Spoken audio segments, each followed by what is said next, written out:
22వ కీర్తన 24వ వచనంలో నేను వాక్యాన్ని ఉచ్చరిస్తూ ఉన్నప్పుడు నా వెనుక వాక్యాన్ని మీరు కూడా ఉచ్చరించాలని కోరుతున్నాను. 22వ కీర్తన 24వ వచనం. ఆయన బాధపడు వాని బాధను తృణీకరింపలేదు, దాని చూచి ఆయన అసహ్యపడలేదు.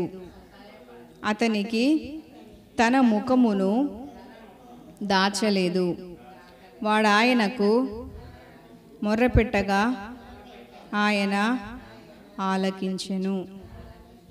ఆమెన్. ఈ కీర్తన దావీదు కీర్తన.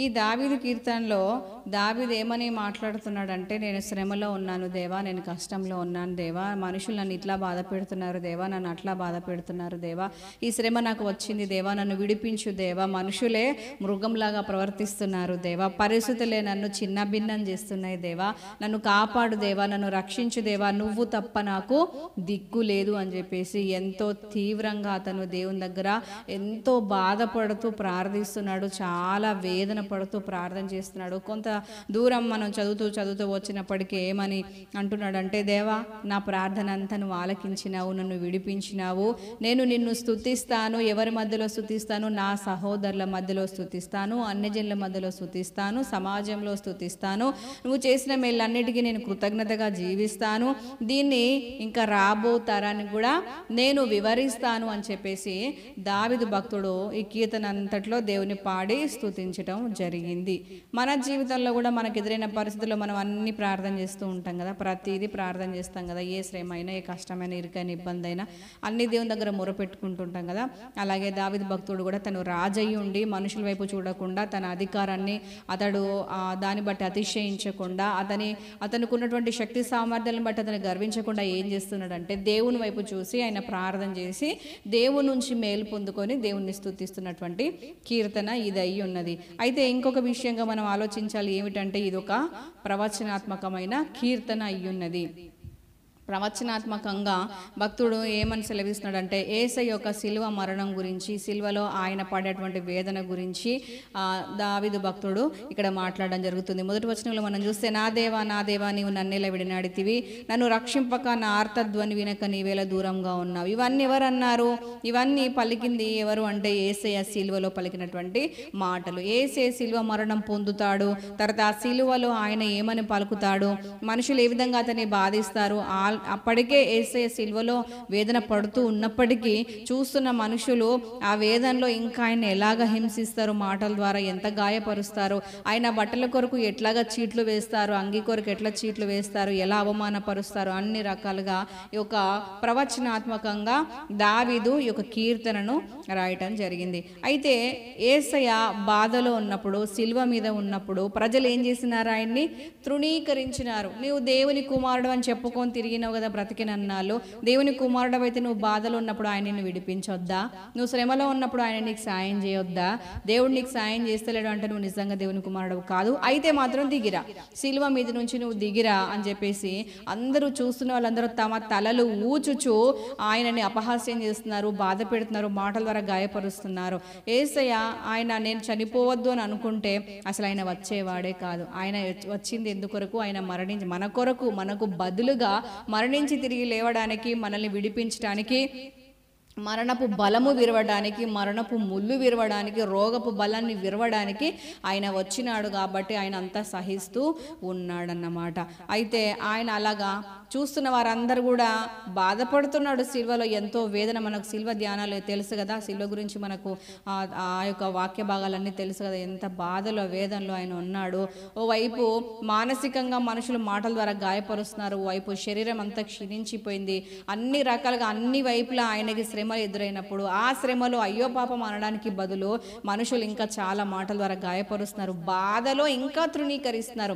అప్పటికే బాధపడుతున్నాడు, ఆ బాధలో ఇంకా తృణీకరిస్తున్నారు. మనం లోకంలో మనం చూస్తే ఎంతో మందిని చూస్తున్నప్పుడు ఎవరికైనా రెగ్యులర్గా అనారోగ్యం వచ్చింది అనుకోండి, ఏమనుకుంటా ఎప్పటికీ వీళ్ళకి ఏదో ఒకటి వస్తూనే ఉంటుంది అని అనుకుంటుంటాం, తృణీకరిస్తాం. కొన్నిసార్లు పాపం అన్నప్పటికీ మళ్ళీ కొన్నిసార్లు తృణీకరిస్తూ ఉంటాం. కానీ దేవుడు ఎప్పుడు తృణీకరించేవాడు కాదు. కొంతమందికి ఇంట్లలో సమస్యలు వచ్చినప్పుడు, శ్రమలు వచ్చినప్పుడు, ఇరుకలు వచ్చినప్పుడు, కుటుంబ కుటుంబంలో సమస్యలు డిస్టర్బెన్స్ వచ్చినప్పుడు, సమస్యలు ఆర్థిక సమస్యలు వచ్చినప్పుడు, భార్య భర్తల మధ్యలో సమస్యలు వచ్చినప్పుడు, పిల్లల మధ్యలో చదువులకు సంబంధించి, ఉద్యోగాలకు సంబంధించి, ఆఫీసులలో చేస్తున్న పనులలో, కూలి పనులే కావచ్చు, ఇంకేమైనా కావచ్చు, ఎక్కడైనా శ్రమలు తరచుగా ఎదురవుతున్నప్పుడు ఈ జనులు ఏమంటారంటే వీరికి ఎప్పటికీ ఏదో ఒకటి అయితేనే ఉంటుంది, ఎప్పటికీ ఏదో ఒక సమస్యతో వీరు బాధపడుతూనే ఉంటారు, వీళ్ళకి ఎప్పటికీ ఇట్లాంటివన్నీ వీళ్ళ ఇంట్లో రిపీట్ అయితేనే ఉంటాయి అని చెప్పేసి తృణీకరించి మాట్లాడుతూ ఉండటం మనం చూస్తుంటాం కదా. అలాగే యేసయ్య కూడా సిలువలో ఆయన అప్పటికే బాధపడుతున్నాడు, కానీ ఇంకా ప్రజలు ఏం చేస్తున్నారు, తృణీకరిస్తున్నారు, చాలా హేళనగా మాట్లాడుతున్నారు, అవమానించి మాట్లాడుతున్నారు.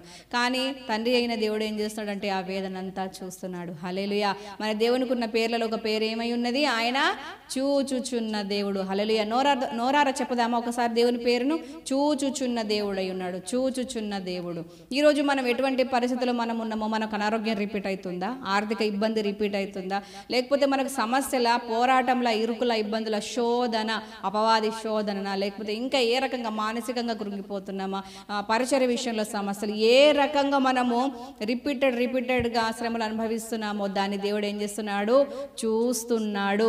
దావీదును చూసిన దేవుడు, సిలువలో ఉన్న యేసయ్యను చూసిన దేవుడు మనల్ని కూడా చూస్తున్నాడు. వారిని విడిపించినారు. యేసయ్యను మరణము బంధించి ఉంచుట అసాధ్యమైంది, మరణపు ముళ్ళు విరిచి మరణపు వేదనలన్నిటిని ఛేదించుకొని ఆయన వచ్చినాడు. అది ఎవరి ద్వారా జరిగింది, ఏ రకంగా జరిగింది? తండ్రి ద్వారా జరిగింది, తండ్రి సహాయం ద్వారానే అది జరిగింది. దావీదుకు ఏ రకంగా జరిగింది? దేవుని ద్వారానే జరిగింది. మనుషులు ఎవరైనా విడిపించినారా అంటే మనుషులు ఎవ్వరు కూడా దావీదును కాపాడలేదు, విడిపించలేదు, అతన్ని మంచి స్థాయికి తీసుకొని రాలేదు. కానీ కేవలం దేవుని అతను ఆశ్రయించినప్పుడు అతనికి విడుదల అనేది దొరికింది. ఆనాడు దావీదు కూడా విడుదల ఇచ్చిన దేవుడు, యేసయ్యకు విడుదల ఇచ్చిన దేవుడు ఈరోజు మనకు కూడా విడుదల ఇవ్వడానికి ఆయన సమర్థుడై ఉన్నాడు. దేవుడు బాధపడువాని బాధను తృణీకరించువాడు కాదు, తప్పకుండా ఆయన సహాయం చేసే దేవుడై ఉన్నాడు. బైబిల్ గ్రంథంలో చాలా మంది విషయాలు మనం ఆలోచన చేస్తున్నప్పుడు, చాలా శ్రమల్లో, సమస్యలో, కొట్టబడుతున్న స్థితిలో, నెట్టబడిన స్థితిలో, అవమానాలు పడుతున్నప్పుడు, నిందలు అనుభవిస్తున్నప్పుడు, తృణీకరించబడుతున్నప్పుడు, పీడించబడుతున్నప్పుడు, అణచివేయబడుతున్నప్పుడు వారు దేవుని వైపు చూసి విడుదల పొందుకున్నారని వాక్యం సెలవిస్తుంది. ఈ లోకంలో మనం మనుషుల వైపు చూసినప్పుడు మనకు విడుదల దొరకదో తెలియదు, కానీ ఆ దేవుని వైపు చూసినట్లయితే మనకు తప్పకుండా పూర్తిగా సంపూర్ణంగా, మనుషుల దగ్గర మనుషులు ఏమంటారు, ఏదైనా అనారోగ్యాన్ని బట్టి మనం హాస్పిటల్కి వెళ్తే 50% మాత్రమే ఛాన్స్ అంటారు కదా, కొన్ని సందర్భాల్లో 70% అంటారు, కొన్ని సందర్భాల్లో 80% అంటారు. అలాగా కొన్ని పర్సంటేజ్లు చెప్తారు, కానీ దేవుడు పర్సంటేజ్లు చెప్పే దేవుడు కాదు. ఆయన పూర్తి విడుదల, సంపూర్ణ విడుదల ఇచ్చే దేవుడై ఉన్నాడు. బైబిల్ గ్రంథంలో చాలా మంది విషయాలు కూడా అలాగే ఆయన పూర్తి విడుదల ఇచ్చినట్టుగా వాక్యం సెలవిస్తుంది. ఈ రోజు మన అంశం ఏంటిదంటే, మీరు జ్ఞాపకం ఉంచుకోండి, ఆయన బాధపడువని బాధను తృణీకరించలేదు, దాన్ని చూచి ఆయన అసహ్యపడలేదు, తన ముఖమును దాచలేదు, వాడు ఆయనకు మొర్రపెట్టగా ఆయన ఆలకించాడు అని దావీదు భక్తుడు దేవుణ్ణి స్తుతిస్తున్నాడు. బాధపడుతున్న వారిని తృణీకరించేది లోకం. తృణీకరించాల్సిన అవసరం లేకపోయినా, అసహించుకోవాల్సిన అవసరం లేకపోయినా అసహించుకుంటుంది లోకం. కానీ దేవుడు అసహించుకునే పరిస్థితి కనబడినా, తృణీకరించాల్సిన అవసరత ఉన్నప్పటికీ దేవుడు ఏం చేస్తాడంటే హక్కున చేర్చుకొని ఆదరించే దేవుడై ఉన్నాడు. హల్లెలూయా. అవసరం లేకపోయినా తృణీకరించే వాళ్ళు మనసులో, అవసరం ఉన్నా తృణీకరించకుండా హక్కున చేర్చుకునేది దేవుడై ఉన్నాడు. అదే వాక్య భాగాన్ని ఈరోజు మనం ధ్యానం చేస్తున్నాం. ఆయన బాధపడే వారిని అసహ్యపడట, మనం రోగంతో బాధపడుతున్న అసహించుకోడట, మనం పాపంలో పడి ఆ విధంగా కొనసాగుతున్నప్పుడు బయటికి రావాలని ఆశిస్తాడు, పాపాన్ని ద్వేషిస్తాడు, కానీ పాపిని ప్రేమిస్తాడు. ఇది సంవత్సరాల తరబడి మనం వింటున్నటువంటి మాట. వీళ్ళు పాపంలో ఉన్నారు కదని చెప్పేసి అసహించుకుని దూరం కొట్టే దేవుడు కాదు. మన దేవుడు ఎవరి కోసం వచ్చినాడట? యేసయ్య ఎందుకోసం వచ్చినాడు? మనం చేస్తుంది ఇది సిలువ ధ్యానం కాదు, ఇది గుడ్ ఫ్రైడే కాదు, ఇది క్రిస్మస్ కాదు. ప్రతిదినం క్రిస్మసే, ప్రతిదినము గుడ్ ఫ్రైడేనే. అయితే ఒక్క రోజు కొరకు సీజనల్గా మాట్లాడే మాటలు కాదు, కానీ మనము ధ్యానం చేస్తున్న అంశము, ఆయన బాధపడు వాని బాధను తృణీకరించలేదు, వాని చూచి ఆయన అసహ్యపడలేదు, ముఖం దాచుకోలేదు. మనం పాపంలో ఉన్నప్పుడు మనుషులు తృణీకరిస్తారు, మనం రోగంలో ఉన్నప్పుడు మనుషులు తృణీకరిస్తారు, కానీ దేవుడు అలాగా చేయలేదు. ఆయన వచ్చింది ఎవరి కోసం అంటే పాపుల కోసం వచ్చినాడు. ఇంకా ఆరోగ్యం గల వారికి వైద్యుడు అవసరం లేదు, కానీ ఆరోగ్యం లేకుండా అనారోగ్యంతో రోగాలతో బాధపడుతున్న వారికి వైద్యుడు అవసరం అని చెప్పినటువంటి దేవుణ్ణి మనం కలిగి ఉన్నాము. కాబట్టి ఆయన అసహించుకోడు, ఆయన తృణీకరింపడు, ముఖాన్ని తిప్పుకోడు. మనుషులు ముఖం తిప్పుకుంటారు కదా, కొన్ని సందర్భాలు వస్తే మన డిస్టర్బెన్స్ అయింది అనుకోండి, ముఖం తిప్పుకుంటారు కదా. చిన్నపిల్లలు నేను చాలా ఇంట్లో చూస్తున్నప్పుడు వాళ్ళు కూడా ఒకరినొకరు ద్వేషించుకుంటూ ఒకరినొకరు బాధించుకుంటూ ముఖాలు తిప్పుకుంటూ ఉంటారు. కుటుంబాల్లో జీవిత భాగస్వాములు ఒకరినొకరు ముఖాలు తిప్పుకుంటారు, ముఖాలు మార్చుకుంటారు. కానీ వాక్యం ఏం సెలవిస్తుందంటే మూర్ఖుడు ముఖం మార్చుకుంటాడట, బుద్ధి లేనివాడు ముఖం మార్చుకుంటాడట, అపవాది సంబంధి ముఖం మార్చుకుంటాడు. బైబిల్ గ్రంథంలో ఒక రాజు ఉన్నాడు కదా, నేను ఇంతకుముందు కూడా వాక్యం చెప్పిన, ఆయన ఏమన్నా జరిగితే ఏం చేస్తాడంటే ముఖం మార్చుకుంటాడు, మూతి మార్చుకుంటాడు, ఇంకా ఏం చేస్తాడు అలుగుతాడు. ఆ రాజెవరో మీకు జ్ఞాపకం ఉందా? యెజెబెలు యొక్క భర్త అయిన అహాబు రాజు. ఏమన్నా చిన్న విషయం జరిగితే ఇంట్లో ఏం చేస్తాడట? ముఖం తిప్పుకుంటాడట, ముఖం మార్చుకుంటాడట, ఇంకా అలిగి పడుకుంటాడట భోజనం చేయకుండా. రాజుకు ఉండవలసిన లక్షణమేనా ఏమన్నా? ఏం లేదు కదా. ఇలాంటి లక్షణము మనకు కూడా సహజంగా అప్పుడప్పుడు వస్తూ ఉంటుంది, కానీ యేసు నామములో అది మన నుండి తొలగిపోవునుగాక. ఆమేన్. ఎందుకంటే బుద్ధిహీనుడు భక్తిహీనుడు ముఖం మార్చుకుంటాడు అని వాక్యం సెలవిస్తుంది. మనం అట్లాగా బుద్ధిహీనులాగా తర్వాత భక్తిహీనులాగా ముఖం మార్చుకోకుందుముగాక. ఆమేన్. దేవుడు ఏం చేస్తున్నాడంటే రోగంతో ఉన్న వాళ్ళ కొరకు, పాపంతో ఉన్న వాళ్ళ కొరకు వాళ్ళని విడిపించడానికి నేను వచ్చిన అని చెప్పేసి ఆయన మాట్లాడుతున్నాడు. ఒకనొక సందర్భంలో యేసయ్య పరిచర్య చేస్తూ తిరుగుతున్నప్పుడు ఒక పాపాత్మురాలు గురించి స్టోరీ మనకు ముందే తెలుసు కదా. పాపాత్మురాలు, ఆమె పేరు ఏమిటట బైబిల్లో? పాపాత్మురాలు. ఈరోజు నీ పేరు మనుషులు ప్రతి ఒక్కరికి ఒక నిక్ నేమ్ పెడుతూ ఉంటారు కదా. వాళ్ళకు సొంతంగా వారి తల్లిదండ్రులు పెట్టిన పేరు ఒకటి ఉన్నప్పటికీ వాళ్ళ బిహేవియర్ని బట్టి, వాళ్ళ మనస్తత్వాన్ని బట్టి, వాళ్ళ ప్రవర్తనని బట్టి మనుషులు ఒక్క పేరు పెడుతూ ఉంటారు. నీ పేరు మనుషులు ఏం పెట్టారో నీకు తెలుసా? ఒకసారి ఆలోచన చేయండి. నా ప్రవర్తన ఏంటిది? అసలు నన్ను గురించి జనాలు ఏమనుకుంటున్నారు? ఈ విషయం యేసయ్యనే అడిగినాడు శిష్యుల్ని. జనాలు నా కొరకు ఏమనుకుంటున్నారు, ప్రజలు నా కొరకు ఏమనుకుంటున్నారు, అది మనకు అవసరమే. ఎవరేమనుకుంటే నాకెందుకు అని మనం అనుకుంటాం. చూడండి, కొన్ని సందర్భాల్లో అది వర్తిస్తుంది, కానీ కొన్ని సందర్భాలలో వర్తించదు. అన్ని సందర్భాలలో అన్ని విషయాలు అన్ని వాక్యాలు వర్తించవు. జ్ఞానం కలిగి, తెలివి కలిగి, వివేచన కలిగి, బుద్ధి కలిగి మనం నడుచుకోవాల్సిన అవసరత ఉంది. యేసయ్య తెలుసుకోవాలనుకున్నాడు. ఏం తెలుసుకోవాలనుకున్నాడు? ప్రజలు నా కొరకు ఏమనుకుంటున్నారు, నా గురించి ఏమనుకుంటున్నారు అని అడిగినప్పుడు ఆ యొక్క శిష్యులు ఇస్తున్న సాక్ష్యం ఏమిటంటే, నిన్ను ప్రవక్త అనుకుంటున్నారు, నిన్ను బోధకుడు అనుకుంటున్నారు, నిన్ను మెస్సియా అనుకుంటున్నారు, నిన్ను రాజు అనుకుంటున్నారు. బాప్తిస్మా ఇచ్చి యోహాను చనిపోయింది కదా, ఆయనే మరలా వచ్చినాడు, అతనిలో ఉన్న ఆత్మ నీలో పనిచేస్తుంది అనుకుంటున్నారు, నేను ఇర్మియా అనుకుంటున్నారు, యెషయా అనుకుంటున్నారు. ఇలాగ రకరకాలుగా అక్కడ చెప్పడం జరిగింది. ఆ ప్రవక్త అనుకుంటున్నారు, ఈ ప్రవక్త అనుకుంటున్నారు అని చెప్పడం జరిగింది. కానీ ఎవరి నోటి నుండి కూడా పాపి, దొంగ, దుష్టుడు, తిరుగుబోతూ, తిట్టుబోతూ, తిండిపోతూ, తిండి తప్పయ్యే ఆలోచన లేదు, ఎప్పటికి వదురుతూ ఉంటాడు, వదరబోతూ అని యేసయ్య గురించి ఎవరన్నా సాక్ష్యం ఇచ్చినారా? ఎవ్వరు ఇయ్యలేదు. ఈ రోజు నీ గురించి నీ ఇళ్లల్లో వాళ్ళు కావచ్చు, నీ కుటుంబ సభ్యులు కావచ్చు, ఏమనుకుంటున్నారు నీకు అవసరమే. అబ్బో నేను తెలుసుకోవాల్సిన అవసరం నాకు లేదని అనుకోవద్దు. తెలుసుకోవడానికి మనకు అవసరత ఉన్నది. ఒక క్రైస్తవ కుటుంబంలో పుట్టి పెరుగుతున్నటువంటి మనము, కొనసాగుతున్న మనము, భక్తి జీవితంలో నడుస్తున్న మనకు అవసరమే. మన కుటుంబం మన గురించి ఏమనుకుంటుందని మనము అందరి దగ్గరికి వెళ్ళి ఇంటర్వ్యూ చేయాల్సిన అవసరం లేదు. కానీ ఒకసారి కూర్చొని మీరు ఏమై ఉన్నారో ఆలోచన చేయండి. నేను ఏమై ఉన్నాను, నా కుటుంబం నా గురించి అసలు ఏమనుకుంటుంది, నా కుటుంబానికి నేను ఎంతవరకు న్యాయం చేస్తున్నాను, నేను ఎంతవరకు దేవునికి న్యాయం చేస్తున్నాను, నేను ఎంతవరకు సమాజానికి న్యాయం చేస్తున్నాను అని చెప్పేసి మనల్ని మనము పరీక్షించుకోవాలి. అయితే ఇక్కడ పాపాత్మురాలైన స్త్రీ ఉంది. ఆమె చేస్తున్న పనిని బట్టి ఆమెకు ఒక బిరుదు ఇవ్వబడింది. ఏంటంటే పాపాత్మురాలు, ఒక వేశ్య. కుటుంబాలను కూల్చేది, భార్య భర్తల్ని విడదీసేది, భర్తకు భార్య మీద మనస్సు లేకుండా చేసేది. ఆమెను ఏం చేయాలనుకున్నారంటే రాళ్ళతోని కొట్టి చంపాలనుకున్నారు. వాళ్ళు చేయాలనుకుంది తప్ప కాదు కదా. అట్లాంటి వాళ్ళని ఉండనిస్తారా? ఆమె ఒక్కతి ఉంటే 10 కుటుంబాలు నాశనం అయితే అనుకున్నప్పుడు 10 కుటుంబాలు కాపాడబడాలంటే ఒక పాపి నశిస్తే ఏమవుతుంది, ఒక పాపాత్మురాలు చచ్చిపోతే ఏమవుతుంది అని అనుకున్నారు జనాలు. అది లోకరీతిగా ఆలోచన చేస్తే న్యాయమే.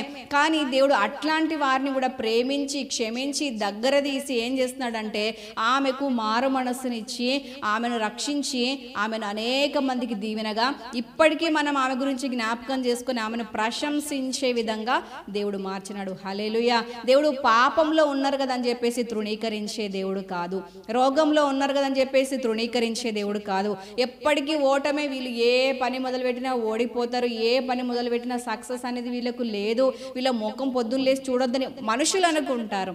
కానీ దేవుడు అట్లాగా అనుకునే దేవుడు కాదు, తృణీకరించడు, ముఖం దాచుకోడు. ముఖం దాచుకుంటారు మనుషులు లోకంలో. విధవరాలని పొద్దున్నే చూడొద్దంటారు, ఒక్క బిడ్డ తల్లిని చూడొద్దంటారు, ఇక అన్నిట్లలో ఫెయిల్ అవుతున్న వాళ్ళని చూడొద్దంటారు, రకరకాల మాటలు. పొద్దున్న లేసి వాళ్ళ మొహం చూడొద్దు, వీళ్ళ మొహం చూడొద్దు అని చెప్పేసి లోకం అంటారు. కానీ దేవుడు ఎప్పుడు కూడా అట్లా మొహం దాచుకునే దేవుడు కాదు. ఎంత మంచి దేవుడిని మనం కలిగి ఉన్నాం కదా. ఆయన ముఖం దాచుకోలేదు కాబట్టి మన పాపంలో ఈ సంవత్సరం అంతలో ఒక్క పాపం చేయకుండా మీరున్నారా?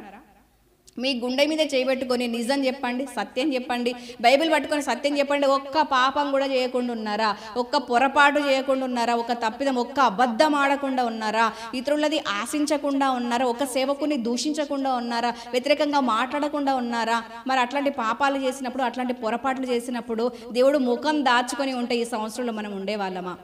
జనవరిలో బ్రతికున్న వాళ్ళు ఇప్పుడు డిసెంబర్లో మనతో పాటుగా రాలేదు. చూడండి, చాలామంది కాలం చేసినారు, చాలామంది కనుమరుగైపోయినారు.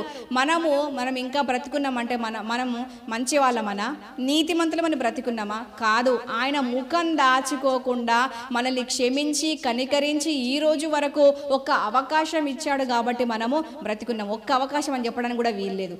ఎన్ని అవకాశాలు, ప్రతి దినము ఒక కొత్త అవకాశమే. ఆయన ముఖం దాచుకొని ఉంటే, పాపివి నువ్వు, పొద్దున్న లేస్తే లేవంగానే దేవా ఈరోజు అంతా నీకోసమే బ్రతుకుతా, ఈరోజు అంతా నీతోనే నడుస్తా, ఈరోజు అంతా ప్రార్థన చేస్తా, రోజుకు ఒక్కరికన్నా సువార్త చెప్తా, ఇట్లాంటి ఎన్ని తీర్మానాలు చేసుకుంటాం కదా. పోయిన జనవరిలో ఎన్ని తీర్మానాలు వచ్చి ఉంటాయి కదా, అవి మనం చేసినామా? మరి తీసుకున్న తీర్మానాలలో నిలబడ్డామా? మరి లేదు కదా. మనకు దేవుడు మరి ఏ పేరు ఇవ్వాలి? ఆమెకైతే పాపాత్మురాలు, ఆమె చేసిన పని బట్టి పాపాత్మురాలని ఊరంతా బైబిల్లో కూడా పేరు ఏమి రాయబడింది? పాపాత్మురాలు. నిజంగా ఆమె చేసిన దాన్ని బట్టి రాయబడింది, అక్కడ తప్పు రాయబడలేదు. కానీ దేవుడు ఆమెను కూడా మార్చినాడు, ఆమెకు కూడా ఒక అవకాశం ఇచ్చినాడు. ఈరోజు మనకు కూడా ఒక అవకాశం ఇచ్చినాడు. ఈ సంవత్సరం అంతా మనకి ఏమిటి? అవకాశమే. నూతన సంవత్సరంలో అడుగుపెట్టడానికి సిద్ధపడుతున్న మనము ఇప్పటికి జీవితంలో మార్చుకోవాలి. మనకి ఏ పేరు ఉంది సమాజంలో? మనకు ఏ పేరుంది కుటుంబంలో? మన జీవిత భాగస్వామి ఏ పేరు ఇస్తున్నారు? మనకు ఏ పేరు ఇవ్వబడుతుంది సమాజంలో, సంఘంలో, కుటుంబంలో, దేవుని దగ్గర నుంచి, సేవకుల దగ్గర నుంచి, మన పిల్లల దగ్గర నుంచి, జీవిత భాగస్వామి దగ్గర నుంచి మనకు ఏ పేరు ఇవ్వబడుతుంది? మన జీవితం ఏమైంది? మన సాక్ష్యం ఏమైంది? మన దేవుడు తృణీకరించే దేవుడు కాదు, ఆయన దగ్గర తీసే దేవుడే. కానీ ఎన్ని నాళ్ళు ఇంకా దాంట్లో దేవుడు తృణీకరించేవాడు కాదు, బాధపడేవాని బాధను ఆయన చూసి ముఖం దాచుకునేవాడు కాదు. కానీ ఇంకెన్నాళ్ళు ఆయన కృపను మనము చులకనగా చూద్దాం, ఇంకా ఎన్నాళ్ళు ఆయన ప్రేమను మనం చులకనగా చూద్దాం. మన జీవితాలు ఇక ఇయర్ ఎండింగ్కి వస్తుండగా మనం మార్చుకోవాల్సిన అవసరత ఉన్నది. దావీదు భక్తుడు, అయ్యో నేను మనిషిని కదా దేవా, తప్పిపోతున్నా, క్షమించవా అని చెప్పేసి ప్రార్థన చేసి మళ్ళీ రిపీట్ చేయలేదు. ఒప్పుకొని విడిచిపెట్టినప్పుడే క్షమాపణ. ఒప్పుకుంటే సరిపోదు, ఒప్పుకుంటూ మళ్ళీ రిపీట్, ఒప్పుకొని మళ్ళీ రిపీట్. అయ్యో దేవా పాపం చేసినా క్షమించు, గడిచిన రాత్రి తప్పు చేసినా అని లేచి ఉదయం లేచి ప్రార్థన చేసి ఇక ఇవాళ చెయ్యను అని చెప్పేసి మళ్ళీ తప్పిపోతావు. మళ్ళీ రాత్రి పడుకుంటప్పుడు అయ్యో క్షమించమని అడుగుతాం. ఉదయాన్నే లేచి మళ్ళీ అదే రిపీట్, రోజు రిపీట్ రిపీట్ రిపీట్, సంవత్సరాల తరబడి రిపీట్ చేస్తుంటే కుప్పలుగా పాపం అనేది పెరిగిపోతుంది. దానికి శిక్ష, దాని పర్యవసానం కూడా ఎదురు చూస్తూ ఉంది, కాచుకొని ఉంది. పాతాళమాట మనిషిని మింగడానికి కాచుకొని ఉంది, శిక్ష అనేది కాచుకొని ఉంది. కాబట్టి దేవుడి కనికరం కలిగిన వాడే, ఆయన తృణీకరించని వాడే, ఆయన ముఖము దాచుకొని వాడే. కానీ మనల్ని మనం దిద్దుకొని ఒక శిక్ష అనేది ఉంది, ఒక ప్రతిఫలం అనేది ఉంది, ఒక నరకం అనేది కాచుకొని ఉంది, ఒక తీర్పు కాచుకొని ఉందని చెప్పేసి మనము భయము కలిగి, వాక్యం ఏం చెప్తుంది? భయము నొంది పాపం చేయకూడదు అని వాక్యం సెలవిస్తుంది. కాబట్టి దావీదు ఒప్పుకొని విడిచిపెట్టినాడు, కనికరం పొందుకున్నాడు. ఇక మళ్ళీ చేయడానికి ఇష్టపడలేదు, ఆయన చెయ్యలేదు. ఆ తప్పులు మళ్ళా తిరిగి చేయకుండా దేవుని వైపు సహాయం కొరకు ఎదురు చూసినప్పుడు దేవుడు సహాయం చేసినాడు, దేవుడు విడిపించినాడు. విడిపించిన తర్వాత దేవునికి స్తుతులు చెల్లించి, కృతజ్ఞతలు చెల్లించి దావీదు దేవునికి అనుకూలంగా బ్రతికినాడు. అలా బ్రతకడమే కాదు, నా భవిష్యత్ తరాలకు కూడా నేను నీ మహిమను తెలియజేస్తా, నీ మంచితనాన్ని తెలియజేస్తా అని చెప్పేసి కీర్తనలు రాసి పదిలపరిచి తన తరములో గొప్ప ఘనమైన సేవ జరిగించి ముగించాడు. మరి నీ సాక్ష్యం ఏమిటి? మరి నీ బ్రతుకేమిటి, మరి నీ భవిష్యత్తు ఏమిటి? నీ పట్ల దేవుని చిత్తాన్ని నువ్వు నెరవేర్చడంలో ఎంతవరకు సఫలమవుతున్నావు, ఎంతవరకు విఫలమవుతున్నావు? ఎవరిని వారు పరీక్షించుకోవాల్సిన అవసరత ఉన్నది. పాపాత్మురాలైన స్త్రీ, ఆమెకి ఎంత మంచి బిరుదు వచ్చింది చూడండి, పాపాత్మురాలు. చేసిన పనిని బట్టి అట్టిది గవిని యొద్ద పొగడబడుతుందట. చేసిన పనిని బట్టి ప్రతి మనిషి పొగడబట్టమా, హింసించబట్టమా, నిందించబట్టమా అనేది నిర్ణయించబడుతుంది. ఆమె చేసిన దాన్ని బట్టి ఆమెకు ఆ పేరు ఇవ్వబడింది. అయినప్పటికీ ఆమె దేవుని వైపు తిరిగి ఒప్పుకొని విడిచిపెట్టినందుకు కనికరం పొందుకుంది. ఆమె పరిశుద్ధ గ్రంథంలో చేర్చబడింది. ఇప్పటికీ ఆమెకి ప్రశంస అందుతూనే ఉంది. ఎందుకంటే ఒకానొక సందర్భం వచ్చినప్పుడు పాపాన్ని విడిచిపెట్టి ఆమె ఏం చేసిందంటే, తాను తన కన్నీళ్లతో యేసే పాదాలు కడిగింది. తర్వాత ఆమె తల వెంట్రుకలతో తుడిచింది, ఆయన ఘనపరిచింది, అత్తరుతో అభిషేకించింది. ఆమె యేసేకు చేయవలసిన మర్యాదలన్నీ చేసి ఆమె పాపములన్నీ పశ్చాత్తాపడి ఒప్పుకొని విడిచిపెట్టినప్పుడు దేవుడు క్షమించినాడు. తర్వాత ఆమె పరిశుద్ధ గుంపులో చేర్చబడి యేసుని వెంబడించిన వారిలో ఒక్కరుగా ఆమె మారిపోయింది. దేవుడు అట్లాగా మన జీవితాన్ని మార్చడానికి, మనం ఎటువంటి రోగంలో ఉన్నా, ఎటువంటి పాపంలో ఉన్నా, మనము దేవుని సన్నిధికి వచ్చి మన పాపములు, మన తప్పిదములు ఒప్పుకొని విడిచిపెడితే ఆయన కనికరించి క్షమించి అందులో నుంచి మనల్ని బయటకు తీసి ఆయన ఏం చేస్తాడంటే పరిశుద్ధ గుంపులో మనల్ని చేరుస్తాడు. కాబట్టి ఈరోజు మన జీవితాన్ని మనము పరీక్షించుకుందాము, మనం కూడా దేవుని దృష్టికి యోగ్యంగా బ్రతుకుదాము. ఆమెన్. తర్వాత ఒక కుష్ఠరోగి గురించి కూడా మనము ధ్యానం చేద్దాం. ఏంటిదంటే ఆ కుష్ఠరోగి పాపం అతను అప్పటికే బాధపడుతున్నాడు. ఒక మనిషికి ఆ కాలంలో కుష్ఠరోగం ఎందుకు వచ్చేది అని అంటే, కుష్ఠరోగం వచ్చింది అనడానికి గుర్తు ఏంటంటే, ఈ మనిషి ఏదో పాపం చేసినాడు, ఏదో తప్పు చేసినాడు, ఏదో పొరపాటు చేసినాడు, చెయ్యకూడని పని, మాట్లాడకూడని మాట, అనుసరించకూడని మార్గం ఏదో అనుసరించి నడిచి మాట్లాడి చేసి ఇదంతా జరిగించాడు. మనుషులు గుర్తుపట్టకపోవచ్చు, మనుషులకు తెలియకపోవచ్చు. మనం 4 గోడల మధ్యలో ఉండి సీక్రెట్గా మాట్లాడిన మాట ఎవరికైనా తెలుస్తుందా? మనుషులకు తెలియదు, కానీ ఎవరికి తెలుస్తుంది? దేవునికి తెలుస్తుంది. ఆయనకు సముద్రము, అగాధము చాలా స్పష్టంగా, పాతాళం కూడా స్పష్టంగా కనిపిస్తున్నప్పుడు నరుల హృదయంలో దాక్కున్నటువంటి విషయాలు ఎందుకు కనబడవు? కనిపిస్తాయి. 4 గోడల మధ్యలో ఉండి మనం మాట్లాడిన ఎవరు వింటారు అంటే, రెక్కలు గల దేవదూతలు విని మోసుకొని పోతారు ఆ యొక్క వార్తను. ఆ యొక్క వార్త మన 4 గోడల మధ్యలో ఉండి మాట్లాడిన మాట దేవుడు వింటున్నాడు. 2 విశ్వాసులు కూర్చొని దేవుని కొరకు మాట్లాడుతున్నప్పుడు ఆకాశం నుండి దేవుడు ఏం చేస్తాడట? చెవియొగ్గి ఆలకిస్తాడు. విశ్వాసులు మాట్లాడుకున్నా వింటాడు, అవిశ్వాసులు మాట్లాడుకున్నా వింటాడు. దేవుడు ప్రతిదీ వినే దేవుడై ఉన్నాడు కదా. అతనికి కుష్ఠరోగం వచ్చింది. ఇప్పుడు మనం చెప్పుకునే స్టోరీలో కుష్ఠరోగం ఏ కారణం చేత వచ్చిందో, అతను ఏ తప్పిదం చేసినాడో, ఏ పొరపాటు చేసినాడో, ఏ మిస్టేక్ చేసినాడో ఆ కుష్ఠరోగం వచ్చింది, బాధపడుతున్నాడు. అప్పటిదాకా బాధ లేదు. ఒక మనిషికి ఒక సమస్య వస్తేనే అప్పుడు మనిషికి తెలిసి వస్తుంది. అప్పటిదాకా చేస్తున్న పాపము, చేస్తున్న పొరపాటు ఏదున్నా, అయ్యో మరి నీ పని చేస్తే నాకు భవిష్యత్తులో ఏమవుతుందో, తర్వాత నాకు పర్యవసానం ఏమొస్తుందో అనేది ముందు జాగ్రత్త, ముందు భయం అనేది ఉండదు. చూడండి, భయం లేకుండా తప్పు చేసి పాపం చేసి తిరుగుతూ ఉంటారు చూడండి.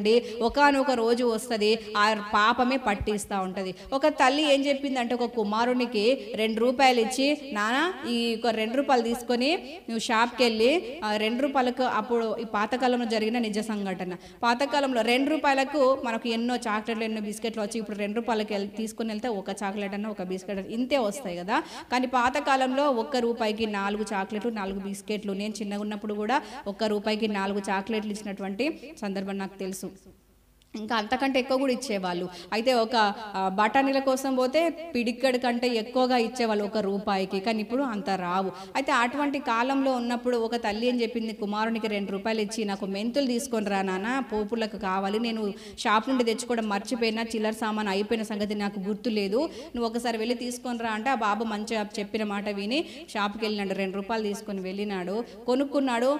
చిన్న పిల్లవాడు కదా, ఆటపాటలతో వస్తున్నప్పుడు అనుకోకుండా చేజారి, అప్పుడు పేపర్లో కట్టించినారు. అవి అనుకోకుండా చేజారి అవి కింద పడిపోయినాయి. కింద పడిపోయిన తర్వాత ఏం జరిగింది, మమ్మీ చూస్తే కోపం చేస్తుంది, కొడుతుంది అని చెప్పేసి భయపడి ఆ కింద పడిన వాటిని ఏరలేడు కదా, మట్టి వస్తుంది కాబట్టి ఏం చేసిండంటే, ఆ పేపర్లో ఎంతవరకు మిగిలినాయో కింద పడకుండా అవి మాత్రమే పట్టుకొని మళ్ళీ సేమ్ అది ప్యాక్ చేసుకొని ఇంటికి వచ్చినాడు. మిగతా వాటిని అక్కడ మట్టిలో, ఆ మట్టి ఉంది కాబట్టి కప్పేసి మా మమ్మీకి ఇంకా తెలియదు అని చెప్పేసి ఇంటికి వచ్చేసినాడు. ఇంటికి వచ్చినాక మమ్మీకి ఇస్తే చూస్తే 2 రూపాయలకి ఇంత తక్కువ ఇచ్చినారా బిడ్డ అంటే, అవును మమ్మీ ఇంత తక్కువ అంటే, సరే సరేలే ఏమో అయితే కావచ్చులే అనుకుని మమ్మీ సప్పుడే కూకున్న తర్వాత 2 రోజులు గడిచిన తర్వాత అది మట్టేనాయి, నీళ్లు పడినాయి, అందులో నుంచి మొలకలు రావటం ప్రారంభమైనాయి. తల్లి గుర్తుపట్టింది. 2 రోజుల తర్వాత ఆ తల్లి ఊడుస్తూ ఇంటూ వాకిటి ముందు చూస్తున్నప్పుడు ఏమైందంటే ఆ మొలకలు చూసి గుర్తుపట్టి ఇవి నేను చెప్పినటువంటి మెంతుల మొలకలు కదా అని చెప్పేసి ఆ కొడుకుని పిలిచి, నాన్న ఏం చేసినావు నువ్వు, నిజం చెప్పాలి నాకు అంటే, మా అమ్మ నేను వస్తున్నప్పుడు ఇట్లా కింద పడిపోయినాయి, భయపడి మట్టి కప్పెట్టేసిన.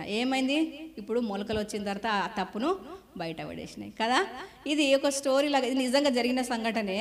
అయితే ఒక గింజలు అనేవి మొలకలు వచ్చి ఆ యొక్క చేసిన తప్పును పట్టిస్తే మనము అప్పుడు ఆ కారణం ఆ విధంగా అట్లా జరిగింది. విత్తనాలు తెలియజేసినాయి, మొలకలు తెలియజేసిన తప్పును. కానీ మనం చేస్తున్న పాపం ఒక విత్తనం మనకు తెలియకుండానే మనం ఏం చేస్తున్నామంటే ఒక విత్తనం వేస్తున్నాం. ఒక్క విత్తనం వేస్తే చూడండి, ఒక విత్తనానికి 100 గింజలు వస్తాయి కదా. మళ్ళీ తిరిగి ఒక విత్తనం వేస్తే అది చెట్టయి, ఒక మామిడికాయ పిక్క మనం వేస్తే ఏమవుతుంది, చెట్టయి తర్వాత ఎన్ని వందల మామిడికాయలు, ఎన్ని వేలు, తన జీవితకాలంలో ఎన్ని వేలు ఇస్తుంది. ఒక్క విత్తనానికి ఎంత ప్రతిఫలం చూడండి. అంటే ఒక్క పాపం చేస్తే, ఒక్క తప్పు చేస్తే దాన్ని మనము తిరిగి కప్పెట్టేస్తే, ఒప్పుకొని విడిచిపెట్టకుండా కప్పెట్టేస్తే దానికి పర్యవసానం ఎట్లా ఉంటుంది, చాలా భయంకరం. అసలు మనుషులు ఇట్లాగా ఆలోచన ఎవరు చేయరు. ఈ యొక్క కుష్ఠరోగం కూడా ఏం చేసినాడో తెలియదు, కానీ ఏం జరిగింది, కుష్ఠరోగం వచ్చింది. సరే వచ్చిన తర్వాత బాధపడుతున్నాడు. మనం కూడా వచ్చిన తర్వాత బాధపడతాం కదా.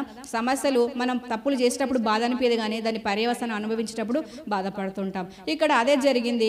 అతను బాధపడుతున్నాడు, కుష్ఠరోగి, ఇంట్లో నుంచి వెళ్ళగొట్టబడ్డాడు. అందరు ఏం చేస్తారు, కుష్ఠరోగం వస్తే అప్పటిదాకా ప్రేమగా చూసుకున్న భార్య అయినా, భర్త అయినా, పిల్లలైనా, తల్లిదండ్రులైనా, అయ్యో నా ఒక్క కొడుకు, అయ్యో నా ఒక్క బిడ్డ, అయ్యో చిన్న పాప, అయ్యో పెద్దవాళ్ళు, అయ్యో ముసలి వాళ్ళు అనేది కనికరం అనేది ఉండకపోతుండే. అప్పుడు కుష్ఠరోగం వచ్చినప్పుడు, కుష్ఠరోగం వచ్చిందా దాన్ని ఒక పాపంలాగా పరిగణించి దాన్ని ఊర్లో ఉండనివ్వదు, ఆ రోగాన్ని ఊర్లో ఉండనివ్వద్దు, రోగం వచ్చిన వారిని ఊర్లో ఉండనివ్వద్దు. నిర్దాక్షిణ్యంగా ప్రేమ లేకుండా ఏం చేయాలి, తరిమి కొట్టాలని అప్పుడు రూల్ ఉండేది. అట్లాగా అతనికి బాధ అయింది, అనారోగ్యాన్ని బట్టి బాధ స్టార్ట్ అయింది. ఇక ఊరోళ్ళందరూ తరిమేసినారు. ఇంకెంత బాధ, బాధలో బాధ, నొప్పిలో గాయం ఇంకా. కానీ దేవుడు బాధపడవాని బాధను చూసే దేవుడై ఉన్నాడు. హల్లెలూయా. ఈ కుష్ఠరోగి యేసే గురించి తెలుసుకున్నాడు. యేసే గురించి తెలుసుకొని మెల్లమెల్లగా భయపడుతూనే యేసే దగ్గరకు వచ్చి ఏమంటున్నాడు, నీకు ఇష్టమైతే ఏమన్నాడు, నీకు ఇష్టమైతే నన్ను శుద్ధునిగా చెయ్యగలవు అని చెప్పేసి బ్రతిమాలుకుంటున్నప్పుడు యేసయ్య అందరిలాగానే చీచి పోపో అని అనలేదు. ఆయనకు మనకి ఎంత తేడా ఉన్నా చూడండి. మనుషులు నిర్దాక్షిణ్యంగా వెళ్ళగొట్టినారు. సరే దేవుడే వాళ్ళకు బుద్ధి రావడానికి, ఇంకా మిగతా వాళ్ళు పాపం చేయడానికి భయపడాలని ఒక శిక్ష అనేది పెట్టినాడు. కానీ తిరిగి ఆయన ఏం చేస్తున్నాడు, కనికరముతో కదిలిపోయి నాకు ఇష్టమే. కుష్ఠరోగి మన దగ్గరకు వచ్చి మీకు ఇష్టమైతే కొంచెం అన్నం పెట్టమంటే, ఈ ఇష్టం కాదేం కాదు, ఫస్ట్ బయటికి వెళ్ళి నువ్వు అంటాం కదా మనం. కానీ యేసయ్య ఏమన్నాడు, నాకు ఇష్టమే, నువ్వు శుద్ధుడవు కమ్ము అన్నాడు. పాపమైన, రోగమైన, ఏ చెడులో మనం ఏ కీడులో ఉండేది ఆయన దగ్గరికి వెళ్ళి మనం పశ్చాత్తాపడి, నిజమైన పశ్చాత్తాపడి ఒప్పుకొని విడిచిపెడితే ఆయన కనికరంతో కదిలి ఏం చేశాడంటే, నాకు ఇష్టమే, నువ్వు శుద్ధుడవు కావడం నాకు ఇష్టమే అని చెప్పేసి అతన్ని స్వస్థపరిచినాడు, విడిపించినాడు. తన ముఖం దాచుకోలేదు. అయితే పాపంలో ఉన్న మనము, రోగంలో ఉన్న మనము, తప్పిదంలో ఉన్న మనము ఆయన తృణీకరించాడు కదా, ఆయన కనికర పూర్ణుడు కదా, ఆయన ప్రేమగల్ల దేవుడు కదా అని చెప్పేసి సంవత్సరాల తరబడి ఇదే మనం కొనసాగిస్తూ పోయినాం అనుకోండి. ఈ రెగ్యులర్గా మనం వింటున్న మాట ఏంటిది, సామెతలు 29:1 ఎన్నిసార్లు గద్దించిన లోబడని వాడు మరీ తిరుగు లేకుండా హఠాత్తుగా నాశనం అయిపోతాడు, చనిపోతాడు, మరణిస్తాడు, దుర్మరణం చెందుతాడని అనేక రకాలుగా వాక్యం సెలవిస్తుంది. కాబట్టి ఈరోజు మన పరిస్థితి ఏంటి, దేవుడు కనికరం గలవాడే, కానీ అదే సందర్భంలో దేవుడు న్యాయవంతుడు కూడా. విత్తనానికి తగినటువంటి ప్రతిఫలం అణచి కుదిలించి దిగజారునట్లు నిండు కొలతనిచ్చే న్యాయవంతుడైన దేవుని మనం కలిగి ఉన్నాం. కాబట్టి మనం ఈరోజు భయము నొంది మనలో ఉన్న ప్రతి మిస్టేక్ను ఒప్పుకొని విడిచిపెడుతూ మనం క్రొత్త సంవత్సరం కొరకు సిద్ధపడదాం. మన దేవుడు బాధపడవని బాధను తృణీకరించాడు. దాన్ని చూసి ఆయన అసహ్యపడడు, ఆయన ముఖము దాచడు, ప్రతి మొర ఆలకిస్తాడు, విడిపిస్తాడు. కానీ మనము దాంట్లో కొనసాగితే మాత్రం విడుదల లేదు, కొనసాగితే మాత్రం విమోచన లేదు, కొనసాగితే మాత్రం కనికరము లేదు. ఇక శిక్ష ఉంటుంది, తీర్పు ఉంటుంది. కాబట్టి నూతన సంవత్సరం అడుగు పెట్టక ముందే మన దేవుని కనికరాన్ని ఆలోచన చేస్తున్నాం. మనము మన దేవుడు న్యాయవంతుడు కూడా అనేది మనం ఆలోచన చేసి నూతన సంవత్సరం కొరకు మనలో ఏమున్నాయో కల్మషాలు అవన్నీ కడిగి వేసుకుని నూతన సంవత్సరం కొరకు మనము సిద్ధపడదాము. ఈ యొక్క దేవుని కృపలో దేవుడు మనల్ని నిలబెట్టి ప్రతి పాప నుంచి, శాప నుంచి, రోగం నుంచి, ప్రతి కీడు నుంచి మనల్ని తప్పించి మన మొరలు ఆలకించి మనల్ని కడిగి శుద్ధి చేసి తన రాకడ కొరకు సిద్ధపరిచి నూతన సంవత్సరం తన దాచిన నూతనమైన మేళ్ల కొరకు మనల్ని సిద్ధపరిచి సమృద్ధిలో మనల్ని నడిపించునుగాక. ఆమేన్. చిన్న మాట ప్రార్థన చేసుకుందామా? దేవుడు బాధపడేవాని బాధను తృణీకరించలే. నిజంగా ఈ సంవత్సరంలో మనం బాధపడ్డాం కదా ఎన్నో మార్లు, జీవిత భాగస్వామి ద్వారానో, పిల్లల ద్వారానో, అనారోగ్యం ద్వారానో, ఆర్థిక ఇబ్బందులు, లేకపోతే పరిచర్య విషయంలో ఫలింపు లేకనో ఎన్నో రకాలుగా బాధపడ్డాం. ఆయన తృణీకరించలేదు, ఆయన అసహ్యపడలేదు.